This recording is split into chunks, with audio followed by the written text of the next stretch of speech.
बहू बनी ड्राइवर। मंजित की शादी रोहन से होती है। रोहन को नशे की बुरी लत लगी होती है। एक दिन, अरे माँ, मेरा एक साइड का शरीर काम नहीं कर रहा है, मैं आज खेतों में कैसे जाऊंगा? अरे बेटा, ऐसा ना बोल, तेरे पापा के जाने के बाद से तू ही घर चलाने का सहारा है। मैं डॉक्टर को बुला लाती हूँ। देखिए बहन जी, रोहन के शरीर के एक साइड में लकवा है, अब वो कभी ट्रैक्टर नहीं चला पाएगा। घर में मनहूसियत का माहौल हो जाता है। लीजिए माँ जी, रोटी खा लीजिए। अरे बेटा, मुझे तो भविष्य की चिंता हो रही है। मेरा एक ही बेटा है और वो भी माँ जी, आप चिंता न करें, जब तक ये बीमार है मैं खेत जाकर काम कर लिया करूंगी। वैसे भी नशे के कारण इनका शरीर काफी कमजोर हो गया है। अगले दिन मंजीत खेत में जाकर काम कर शाम को घर लौटती है। ये ले बेटा, पानी पी ले। कैसा रहा काम का पहला दिन? माँ जी, काम तो ठीक है, लेकिन मैं अगर ट्रैक्टर चलाना सीख लूँ ना तो काम और भी आसान हो जाएगा। अरे बेटा, दुनिया क्या कहेगी कि औरत होकर ट्रैक्टर चला रही है? माँ जी, या तो हम दुनिया देख ले या अपना घर, कोई बात नहीं, जब ये ठीक हो जाएंगे तो सब ठीक हो जाएगा। अरे बहू, जरा बाहर तो आना। जी माँ जी। बहू, तेरे मामा जी आए हैं, तूने बुलाया था ना? हाँ माँ जी, वो मामा जी ना आज से मुझे ट्रैक्टर चलाना सिखा। मंजित मामा से ट्रैक्टर चलाना सीखती है।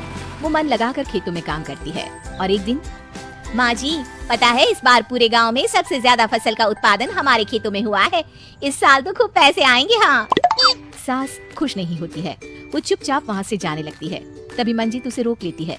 क्या हुआ माँ जी, आपको खुशी नहीं हुई? बेटा, आज डॉक्टर साहब बोल रहे थे कि रोहन के ठीक होने के लिए 5 लाख रुपए की जरूरत है। समझ नहीं आ रहा क्या करूं। मंजित शांत हो जाती है। अगले दिन सास मंजित के पास आती है। बेटा, ये मेरे गहने हैं, इसे अपने गहनों के साथ जोड़कर सुनार को दिया। जितने पैसे हो ले आ, डॉक्टर को आज ही देने हैं। मंजित अपने गहने और सास के गहनों को लेकर दुकान में बेचकर पैसे लेकर घर आ जाती है। माँ जी, सिर्फ 3 लाख रुपए का ही इंतजाम हो पाया है, बाकी के पैसे कैसे आएंगे? बेटा, अब तो एक ही चारा है, हमें जमीन भी बेचनी पड़ेगी। माँ, खेत बेच देंगे तो खाएंगे क्या? अरे बेटा, कोई दूसरा चारा भी तो नहीं है। रोहन ठीक हो जाए तो वो मेहनत करके इससे भी बड़ी जमीन ले लेगा। सास बहू मिलकर खेत भी बेच देते हैं। अब पूरे पैसे लेकर सास डॉक्टर के पास जाती है। डॉक्टर साहब, ये लीजिए सारे पैसे, बस किसी तरह मेरे बेटे को ठीक कर दीजिए। आपका बेटा ठीक तो हो जाएगा, लेकिन 6 महीने का समय लगेगा। सास बहू सोच में पड़ जाते हैं कि अब तो कोई जरिया भी नहीं रहा जहाँ से उन लोगों को कमाई हो। अब कमाएंगे नहीं तो खाएंगे क्या? माँ जी, मेरे माता पिता ने लड़की होने के कारण मुझे ज्यादा पढ़ाया लिखाया नहीं, लेकिन ट्रैक्टर चलाना सीखकर मैं कुछ काम करने के लायक तो हो ही गई हूँ। अरे बेटा, ट्रैक्टर अब कहाँ चलाएगी, खेत तो बिक गए हैं।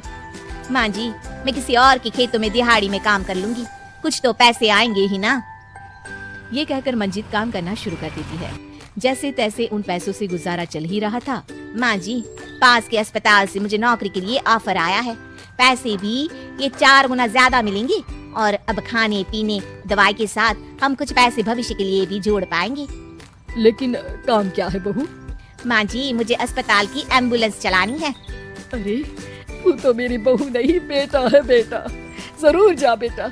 और हाँ, तूने पूरे गांव में एक मिसाल कायम कर दिया कि हर काम हर कोई कर सकता है। उनके लिए लड़की या लड़का होने की कोई जरूरत नहीं। मंजित मन लगाकर काम करना शुरू कर देती है। आगे जाकर वो खुद का एम्बुलेंस भी खरीद लेती है और अब तो उसका पति भी ठीक हो जाता है और सब पहले से भी ज्यादा खुशहाल जिंदगी जीने लगते हैं।